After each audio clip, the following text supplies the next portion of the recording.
Welcome back, everyone. If you love digging into the mechanics of how things actually work, you're in the exact right place. Today's explainer is a total masterclass on how stories are built. We aren't just looking at the surface-level words on the page today. No, we're looking at the invisible architecture holding those words together. So grab your notebooks, get focused, and let's get started. I want you to think of a writer kind of like a movie director, right? A director doesn't just put a camera in a room, hit record, and walk away. Absolutely not. They choose exactly where to point it, they decide the angles, they decide if we're looking right through a character's eyes, literally experiencing everything they experience, or if we're maybe floating high above the room, watching everyone at once. As readers, we have to ask ourselves, who is really telling the story here? And more importantly, how does the writer control exactly how much we actually know about these characters? Okay, let's dive into this. To answer that question, we need to ask, what exactly is point of view?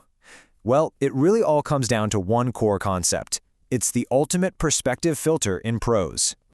That filter, it's called point of view, or just POV for short. POV is simply the perspective from which a story is told, and it does two very critical things for us. First, it determines who is actually telling the story, and second, it dictates exactly how much information we, the readers, are allowed to know about the characters and the events. POV is literally the fundamental tool that shapes our entire interpretation of a character's thoughts, their feelings, and their experiences. It completely controls our relationship with the narrative. To control this flow of information, there are four main types of point of view. You can think of it like writers using four distinct lenses to frame their narratives.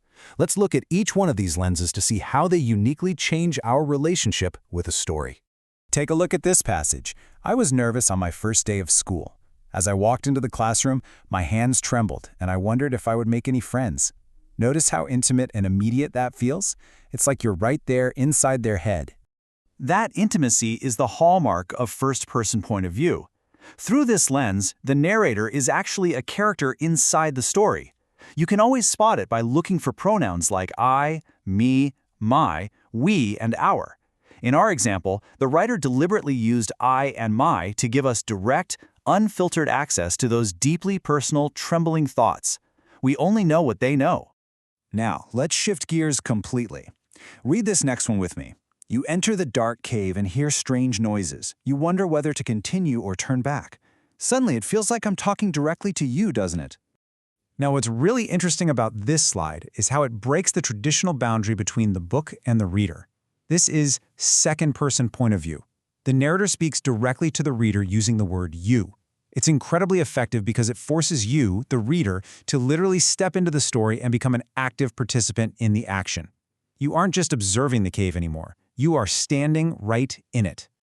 Our last two lenses both fall under the third-person category, but they operate very, very differently from each other. Let's go back to our camera metaphor for just a second.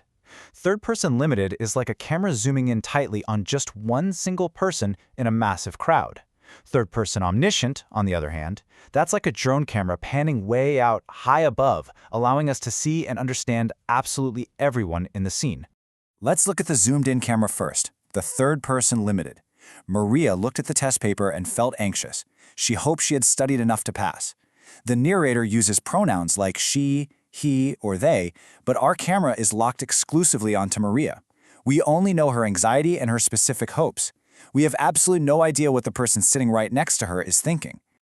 Contrast that strictly limited view with this third-person omniscient example. Maria worried about the test results, while John felt confident he would pass. Their teacher knew that both students had worked hard. Do you see how the camera pans out there? The narrator is all-knowing. They are omniscient. We simultaneously know Maria's worry, John's confidence, and the teacher's internal acknowledgement of their hard work, all at the exact same time. So the crucial point is that point of view isn't just some dry grammatical choice. It's really the emotional engine of the narrative. A writer's choice of POV fundamentally shapes our entire understanding of the story. It controls exactly when and how emotions are revealed to us. It creates suspense, like when the omniscient camera reveals a danger that the limited character doesn't even see coming. And it entirely influences how deeply we connect with the people on the page. All right, time to put all of this into practice. We're going to shift into a rapid-fire workshop right now. I'm going to share some passages directly from our source material, and I want you to try to spot the POV in the wild. Look closely at the context and the pronouns. Call the answer out in your head before I reveal it. Are you ready? Challenge number 1. I carefully opened the gift and smiled when I saw what was inside. Look at the pronouns there. Who is talking? Take a second. Got it? If you said first person, you absolutely nailed it. The pronoun I is the dead giveaway that the narrator is participating directly in the story. Challenge number 2. Let's keep this pace up. You walk into the library and choose a book from the shelf. Think about it. Yep, that is second person.